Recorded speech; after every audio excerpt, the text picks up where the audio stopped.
Okay, welcome back mga scalper. Another technical analysis for BTC and wag na nga nating patagalin pa.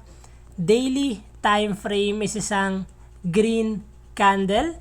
So after natin mag-technical analysis yesterday na may sumasalo pa, after nga nyan sinundan tayo ng green candle.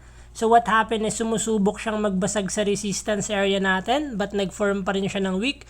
So possible meron pa ring liquidation dito. So what we expect, still a breakout ng resistance or support area natin and always wait for pullback for higher probability. And gusto kong ipakita sa inyo yung higher time frame or big picture ng technical analysis ng BTC. Simulan natin sa monthly time frame. So kung makikita natin, yung monthly time frame natin is packet ng packet, although mababa yung volume, but if i-continuous niya yung buying pressure, possible na pwede tayong sumundot dito sa 50k, but masyado pang malayo to.